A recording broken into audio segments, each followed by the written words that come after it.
اس نے رسا دیوار پر باندھ دیا اور اس کی مدد سے نیچے اتر گیا۔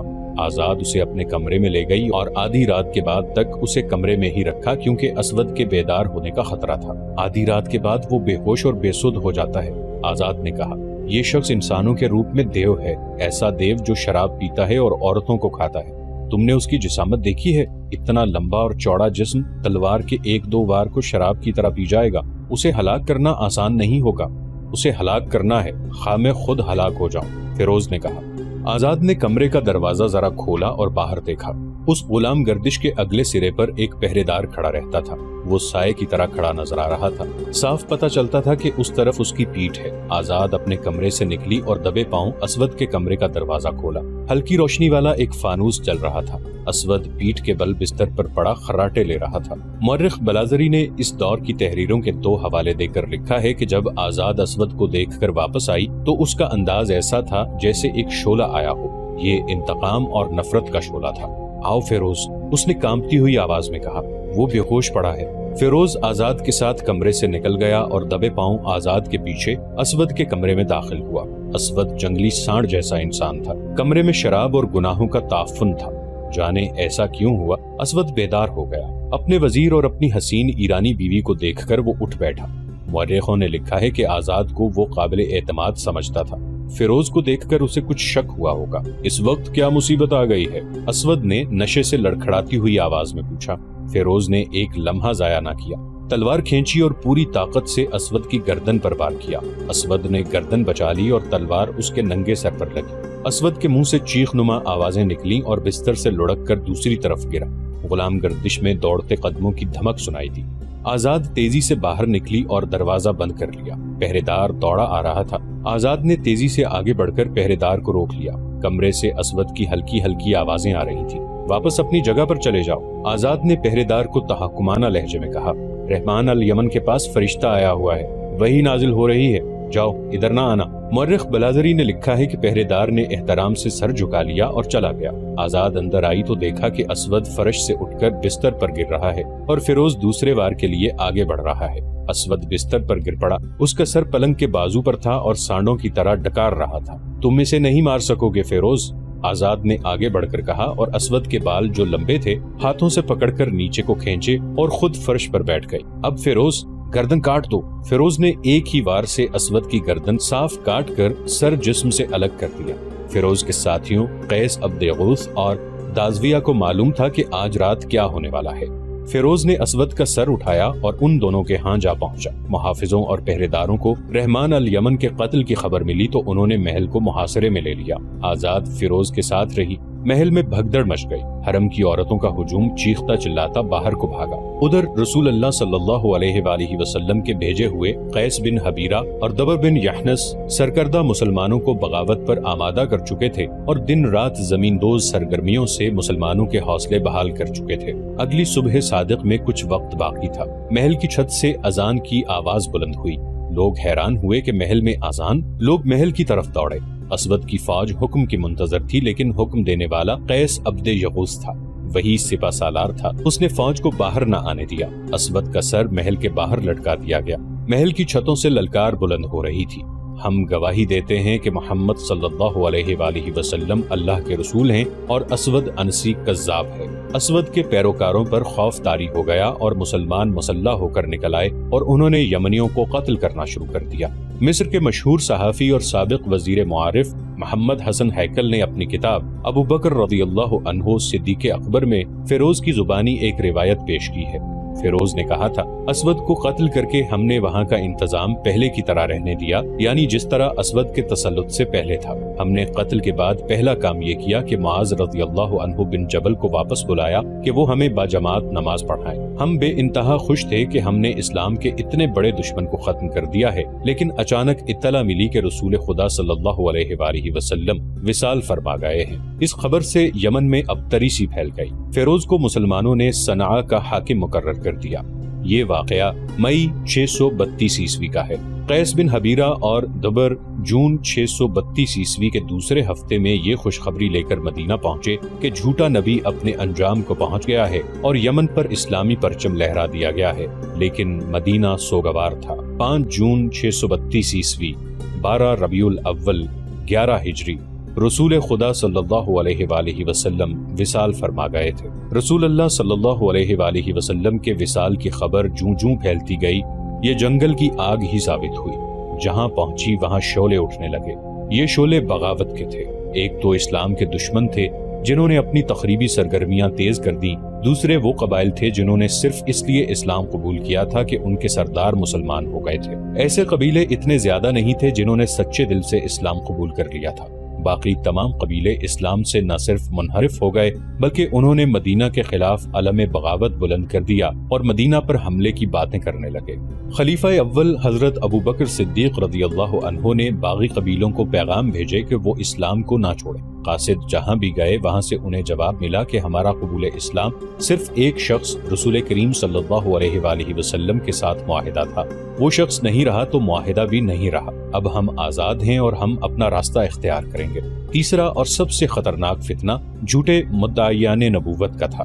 رسول کریم صلی اللہ علیہ وآلہ وسلم کی حیات مبارکہ میں ہی نبوت کے جھوٹے دعوے دار پیدا ہو گئے تھے۔ ان کی پشت پناہی رومی، ایرانی اور یہودی کر رہے تھے۔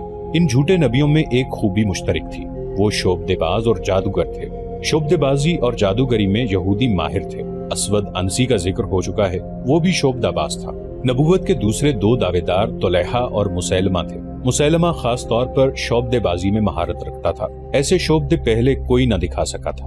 مثلاً وہ پرندے کے پر اس کے جسم سے الگ کر کے دکھاتا، پھر پرندے اور پروں کو اکٹھے ہاتھوں میں لے کر اوپر پھینکتا تو پر پرندے کے ساتھ ہوتے اور وہ پرندہ اڑ جاتا۔ مسیلمہ بدصورت انسان تھا، اس کے چہرے پر ایسا تاثر تھا جیسے یہ انسان کا نہیں حیوان کا چہرہ ہو۔ قد و خال بھی حیوانوں جیسے ہی تھے، اس کا قد چھوٹا تھا، چہرے کا رنگ زرد تھا لیکن اس کے جسم میں غیر معمولی طاقت تھی۔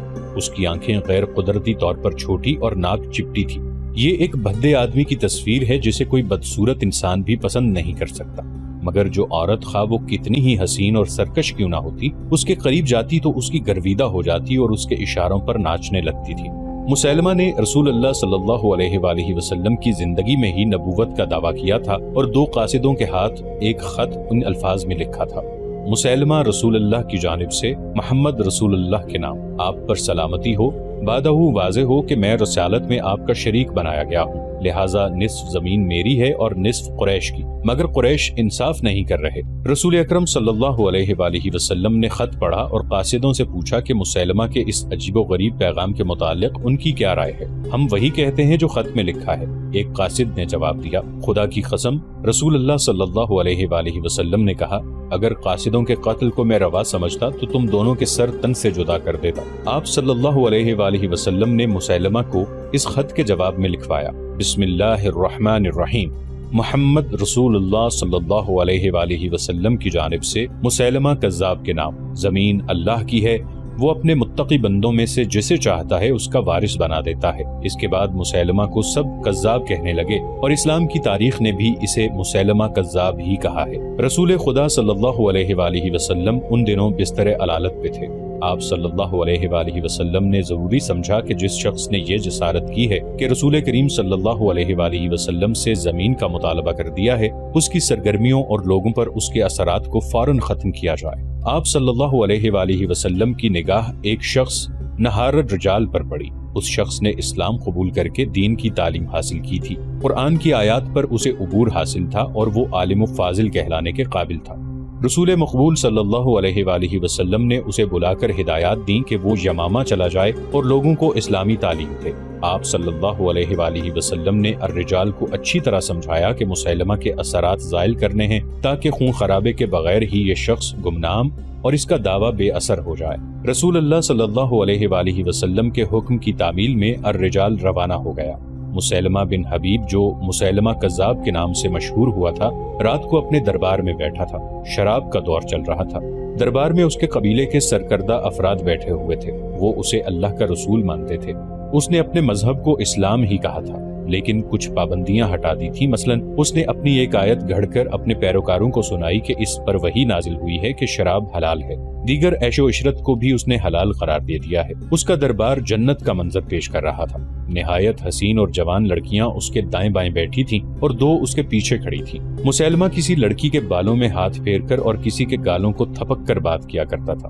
ایک آدمی دربار میں آیا، وہ بیٹھا نہیں کھڑا رہا، سب نے اس کی طرف دیکھا۔ مسیلمہ نے جیسے اس کی طرف توجہ دینے کی ضرورت ہی نہ سمجھی ہو، اسے معلوم تھا کہ وہ کسی کے کہے کے بغیر بیٹھ جائے گا، مگر وہ کھڑا رہا۔